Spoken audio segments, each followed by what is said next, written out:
I was sitting in my apartment, still in my flight hoodie, when I found a $12,000 charge on my card. My sister, Tessa, said it was for the whole family. "Don't ruin the vibe," she said. I smiled and replied, "Then you'll love what's coming."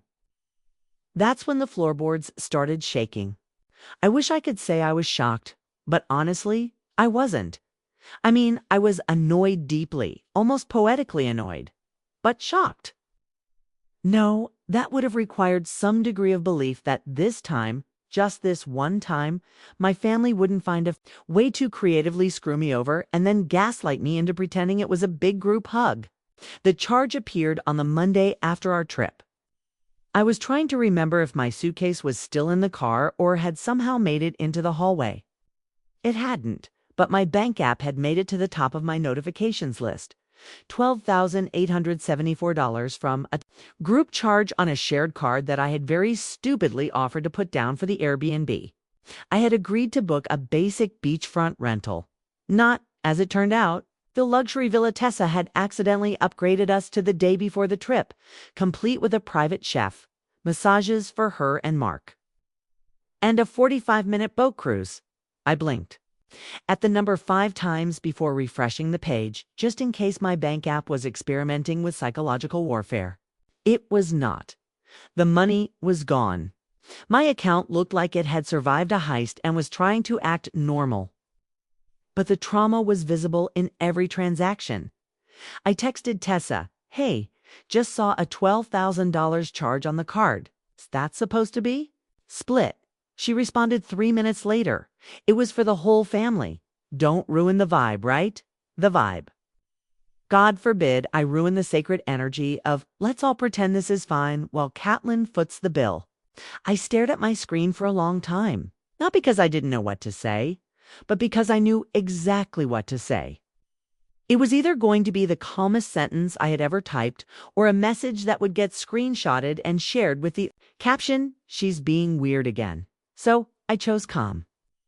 "Then you'll love what's coming." She didn't reply. She probably assumed I was being sarcastic, which, to be fair, I usually am, but not this time. I closed the app, took a slow sip of cold coffee, and opened a spreadsheet.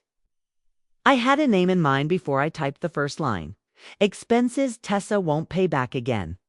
By the time I finished the first tab, I had added 5 more columns. I wasn't just going to ruin the vibe. I was going to end the whole playlist, in case you think I'm overreacting or that this was a one-time thing. I'd like to offer a short and deeply depressing montage of moments from my financial life over the last 10 years. At 23, Tessa borrowed $500 to cover an emergency vet bill. The pet was a goldfish. The emergency was that she forgot to feed it. The $500 was never returned. At 26, she borrowed my car for 2 hours and came back 3 days later with a cracked bumper and a new boyfriend. At 29, I co-signed a lease for her because she couldn't afford the deposit. She got evicted for throwing an engagement party with a live DJ and a smoke machine in a 1-bedroom apartment. So, no, this wasn't new. It was just bigger, more dramatic, and frankly, more expensive than usual. After the vacation, the family group chat remained lively for exactly 3 days. Tessa sent pictures of sunsets and cocktails with captions like "Hatch, family vibes," and "best trip ever." Everyone responded with heart emojis and fire gifs. No one mentioned the money. I stayed quiet. Not because I didn't care, I deeply cared, but because I had learned something important over the years. If you react too fast, you become the problem. If you wait just long enough, you become the story. On Thursday, Tessa called. "Hey, big sis," she chirped, as if she hadn't just digitally mugged me 4 days earlier. "Hey," I said flatly. "Saw about the card. I know it looks like a lot, but it all balanced out, right? You've got the points." "Ah, yes. It's a frequent flyer. Points, a grand total of 900 of them. Enough to buy half a soda at the airport." "You charged 12 grand, I said. She sighed, as if I was the one being difficult. "We all benefited. Don't be weird. You're doing fine. You have that job that's like really stable or whatever." I closed my eyes. I could practically hear her flipping her hair through the phone. I work in it, I said. Not as a human ATM. She laughed. You're so dramatic. Anyway, I gotta run. We're looking at places in Tahoe for Labor Day. Talk soon. She hung up before I could reply. I stared at my wall for a solid 10 minutes, listening to the faint buzz of my fridge and wondering if it would be cheaper to just let it devour me than deal with another family trip. Then I opened a folder on my desktop called Receipts. I hadn't looked at it in a while, but it was all their years of emails, Venmo, screenshots, and canceled checks. I wasn't saving them to be petty. I was saving them because I knew deep down this day would come. I had a record of every bill I ever covered. Every time someone said, "Can you spot me just for now?" and then vanished like a magician with my dish. Money. That night I Googled lawyers who specialized in small claims and fraud. By Friday, I had a meeting booked with a Mr. Halpern, who sounded exactly like the kind of man who wouldn't flinch if someone called him a buzzkill at brunch. On Saturday afternoon, I drove to my parents' house for what was being called a casual family get-together. Translation: Tessa had something to announce and needed a warm, captive audience. I parked down the street, took a deep breath, and pulled the folder out of my bag. Inside was a copy of every receipt, every charge, and a note from Mr. Halpern, who, to my delight, had agreed to stop by personally. I knocked once, and Tessa opened the door, wearing a flowy white dress and the expression of someone who had just been told she was the moment Catlin. She squealed, hugging me as if I hadn't been silently plotting legal action for a week. "Come in. We're just getting started." She led me into the living room where Mark was holding a tray of mimosas, like a man who still thought this was going to end well for him. I smiled politely, dropped my bag by the coat rack, and sat down on the edge of the couch. Tessa raised her glass. "So happy we're all here. Seriously, this is what family's all about." I nodded once. "Then you'll love what's coming." And that's when the floorboards started shaking. The floorboards started shaking not from some ghostly force or explosive karmic justice, fortunately, but from someone heavy walking up the steps. Slow, deliberate footsteps that made the whole house vibrate as if it knew something was about to go very, very wrong. Tessa didn't seem to notice. She was too busy raising her glass and soaking in the moment as if she had just been crowned queen of Sunday brunch. I turned my head slightly toward the door and waited. That's all I had to do. Wait. But we're not there yet. Let's rewind for a second, because people like Tessa don't become monsters overnight. It's a long game, a slow, exhausting erosion of boundaries, wrapped in charm and just enough, but where family guilt to keep you from blowing everything up too soon. You know those strong older sibling memes? The ones where someone is photoshopped, holding the world together while everyone else sleeps peacefully. That was me, except no one made a meme. I just quietly paid bills I didn't owe and smiled through gritted teeth. While everyone else forgot their wallets for the 5th meal in a row, it started small. When I was 19, Tessa asked me to buy her concert tickets because she couldn't figure out the checkout page and promised she would Venmo me immediately. She never did, but she did post a photo with the caption, #FrontRow, #manifested this. By 21, she had convinced our parents that her spring break trip to Cancun was an educational, cultural experience. Somehow, I was the one who loaned her the spending money, because you've got that job now, right? I was working at a phone store and eating instant ramen 5 nights a week. Every year, it escalated. By 25, she had asked me to co-sign her car loan. When I hesitated, Mom pulled me aside and said, "She's your sister, Catlin." Families help each other, which in our family really meant you help. She spends. Tessa didn't thank me. She took a selfie with the keys, tagged it #selfmade, and left me on read. You might be wondering, where were the parents in all of this? Let me paint a quick picture.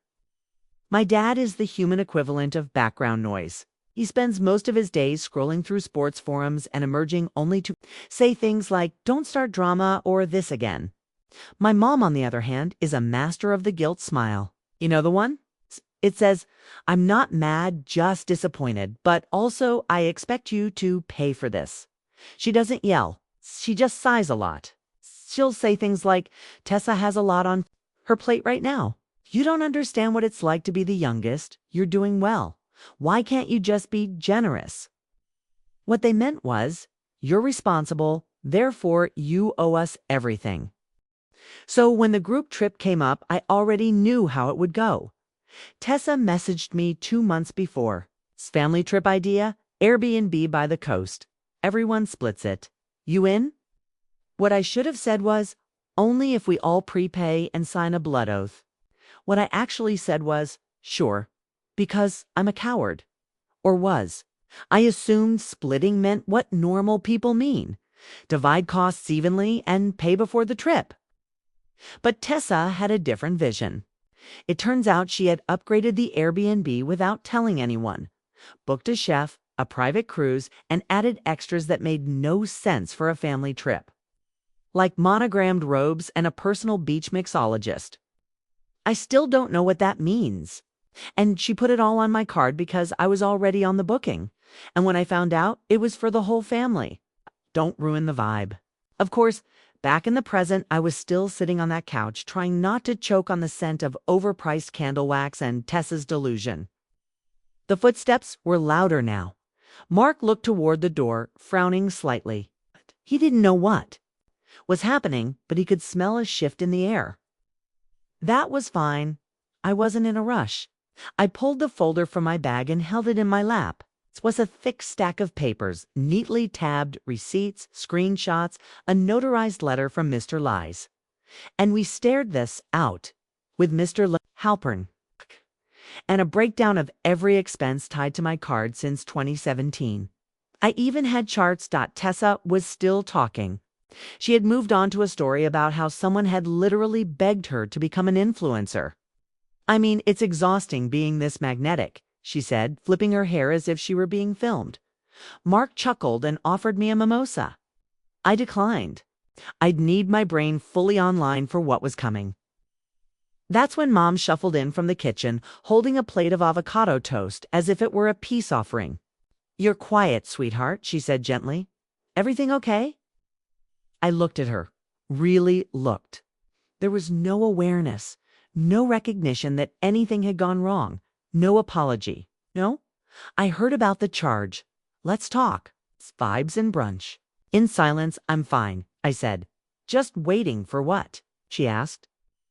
I didn't get to answer because the door creaked open and someone stepped inside. He was tall, mid-60s, gray hair, neatly dressed, with a black leather satchel over one shoulder. Tessa blinked. Hi, can we help you? He adjusted his glasses. Calm, professional. The kind of calm that means he doesn't need to raise his voice to destroy you. I'm looking for Tessa Morgan, he said. She smiled automatically. That's me. He opened his satchel, pulled out a single envelope, and handed it to her. You've been served, he said. The room froze as if someone had just yanked the battery out of the Bluetooth speaker mid-song. Tessa didn't move. Mark leaned forward, confused. Mom stood in the doorway, toast still in hand. Dad from the hallway muttered, "What's all this?" I stood up slowly and straightened my jacket. No yelling, no drama, just facts. But this wasn't the end, not even close. Because what Tessa hadn't realized yet, what no one had realized, was that the envelope in her hand was just the beginning. For someone who never stopped talking, it was impressive how silent Tessa got. She stared at the envelope as if it might bite her. Her fingers didn't move. Her face didn't change. It was the quietest I had ever seen her, as if the part of her brain that usually generated spin, deflection, and hashtags had just short-circuited. Mark leaned toward her and whispered something, but she didn't respond. He reached for the envelope as if he might open it himself. She jerked it away. Good Mr. Halpern, ever the professional, gave a polite nod and turned to me. You need anything else? You have my number. I do, I said. Thank you. He left the same way he came in, calm and unbothered, as if he had 6 more brunches to ruin before lunch. The silence that followed was awkward, to put it lightly. It was like someone had hit pause on a sitcom at exactly the wrong moment. Except no one was laughing. Tessa, frozen with a legal envelope in her hands, and the rest of the family looking as if they had walked into the middle of a play with no script. "What is this?" Mom asked finally, her voice low but sharp. Tessa didn't answer. Mark turned to me. "What the hell, Catelyn? Are you confused or just hoping I am?" Mark blinked. "You brought a lawyer to brunch?" "I didn't." "Bring him," I said. "He brought the law. There's a difference." Tessa finally found her voice, barely. "This is ridiculous," she snapped. "You're suing your own sister." I shrugged. "Not suing, just pursuing repayment formally, legally. Since all other methods seem to be incompatible with your lifestyle, I told you I'd pay you back," she shouted. "Really?" I pulled out my phone, "because I've got our last 30 messages. And not a single one includes an apology, a payment, or even a Venmo request. Unless I missed the part where 'don't ruin the vibe' counts as financial restitution." Dad spoke up from behind his newspaper as if he just remembered he had a daughter. "Catelyn, come on. It's his family." "That line," I said, "has been used to excuse everything from unpaid rent to stolen identity. So unless you're planning to say something original, maybe just sit this one out." Mouth opened, then closed. Back to the sports section, Mom stepped forward, placing her hands on the table like a disappointed guidance counselor. "You could have talked to us first." "I did," I said, "for years." "I meant recently." "You mean after the $12,000 unauthorized charge?" I said. "Or after the 5 years of being treated like an unlimited debit card with a Wi-Fi connection?" Her lips pressed together. No comeback, just that tight, polite fury she wore whenever. The truth made her look bad. "I can't believe this," Tessa muttered. "This is actually happening. You know what's wild?" said. "Neither can I." She looked up. Her eyes were glossy now, not from sadness, but from the shock of someone not backing down. "You're blowing this way out of proportion." "No," I said, sliding the second copy of the spreadsheet across the table. "I'm finally giving this the proportion it deserves."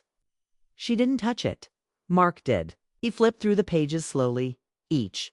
One labeled, dated, color-coded, dinner charges, rental cars, deposits, the Airbnb. Every dollar linked back to a date, a message, a screenshot. This is detailed. He said quietly, "I work in IT," I said. "If I can recover files from a corrupted drive, I can certainly track down a missing 12 grand. If I didn't know it would." "Be that much," Tessa muttered. "Then maybe don't put the entire resort economy of Santa Barbara on someone else's card." Mark put the spreadsheet down and cleared his throat. "Okay, look. Maybe we went overboard." I said. He paused. "Fine, Tessa went overboard, but can't we settle this quietly, like outside of court?" I nodded slowly. "Sure. Pay me back in full, plus legal fees, plus interest." He blinked. "Are you serious?" "As a heart attack. Come on. That's not reasonable." I stood up.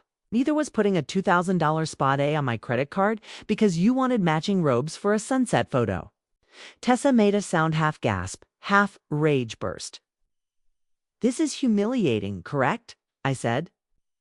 "That's what happens when you make someone the villain in private, and they decide to play the hero in public." "You've always hated me," she said suddenly. "That's what this is really about." I laughed. Couldn't help it. "No, Tessa, I've always paid you. There's a difference." She stood up too, fists clenched. "You think you're better than me?" "No," I said. "I think I'm done letting you convince me I'm worse." And with that, I turned to go. "Catelyn, Mom called." "Out? Please don't do this." I looked back. I already did. The door clicked shut behind me, and for the first time in years, I didn't feel guilty. Not the polite kind of guilt that hangs in your throat after every family gathering. Not the quiet ache in your chest when someone says, "You've always been the strong one." Not the half-whispered, "Can you help just this once?" that turns into a routine. No guilt, just air. I walked to my car in silence, ignoring the buzzing. In my pocket, texts. No doubt. Apologies shaped like accusations. Confused anger. Maybe even a voice message or two that started soft and ended with, "I can't believe you'd do this to us. I didn't check. Instead, I drove." No destination in mind, just movement, just distance. My phone buzzed again and again, but I let it. I let the sound blend into the background as it had all my life. Eventually, I pulled over at a small park, empty and quiet. I sat under a tree and just existed. Breathe in, breathe out. Somewhere, Tessa was probably pacing and yelling. Mark was Googling legal terms. Parents were pretending they hadn't seen this coming, even though they absolutely had. And me, I was calm, but I wasn't done. Not yet. 3 weeks. That's how long it took before the silence started to shift into noise. At first, there was nothing, just the expected fallout. Blocked numbers, frozen smiles, and group chats. Family group texts quietly dying. No one said my name, but you could feel it hanging there like a coffee stain no one wanted to scrub. Then the damage control began. Tessa sent a clarification email to the family, claiming the whole thing had been a miscommunication. She said I had offered to pay and then changed my mind and that I had blown things out of proportion by bringing in a lawyer. She didn't mention the $12,000 charge or the years of unacknowledged support. Just the narrative she could twist into a victim role. Classic Tessa. Mark tried a different route. He emailed my lawyer with an offer. He would pay back a third of the money if I dropped everything. We declined. Mr. Halpern, to his credit, handled it with the kind of dignity I will never master. He simply replied, "We're not interested in partial accountability."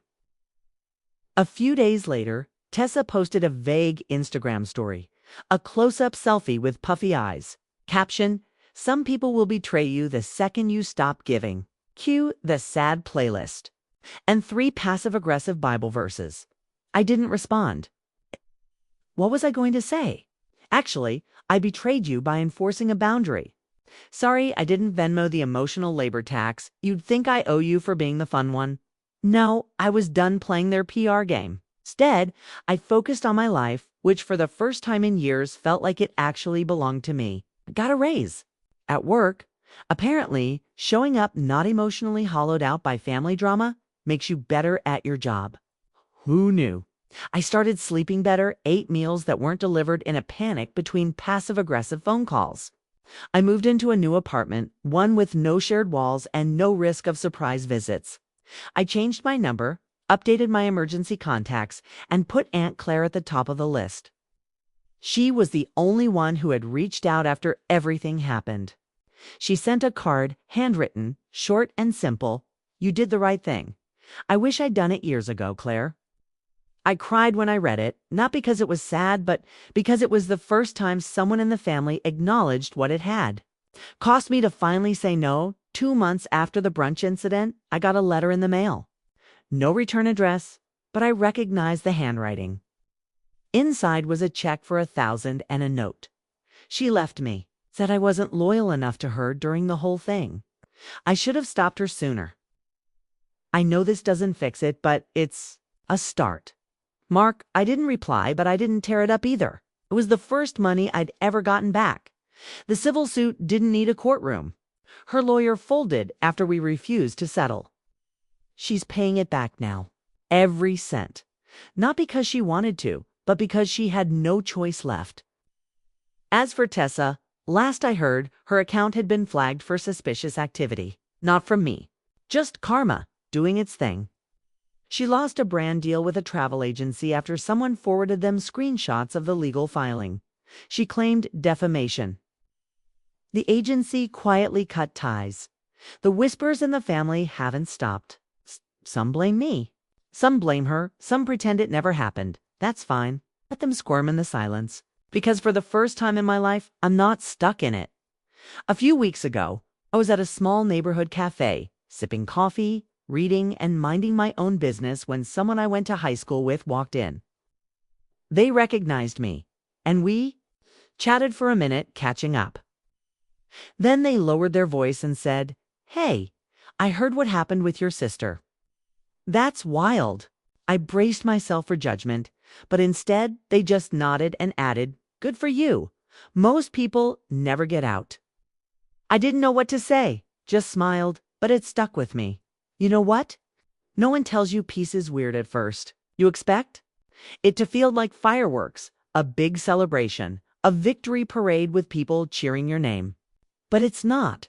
It's quiet. It's eating dinner without a single text asking for help. It's not flinching when the phone buzzes. It's walking past the bank app on your phone and not breaking into a cold sweat. Silence, and realizing that silence isn't empty, it's space. Room for your own voice, your own thoughts, your own life. And that's worth more than anything they ever took. I still think about it sometimes. That moment, the envelope, the look on Tessa's face when someone finally told her no and backed it up with paperwork. Part of me wishes it didn't have to go that far. That someone else would have stepped in sooner. That maybe, just maybe, my parents would have said, "This isn't okay," instead of, "Can't we just move on?" But another part of me knows if I hadn't done it then, I never would have done it at all. If I hadn't made a scene, I'd still be paying for hers. Sometimes I still wonder if I went too far. Should I have tried one more conversation? Another chance to explain how much it hurt? Another round of quiet disappointment that no one heard me? Or maybe, just maybe, this was the only way they would ever listen. What do you think? Did I go too far, or was I finally just setting a boundary they couldn't ignore? Let me know in the comments. I want to hear what you'd have done. And if you made it to the end of this story, don't forget to subscribe for more just like this. Because sometimes the only way to stop being the family's doormat is to close the door for good.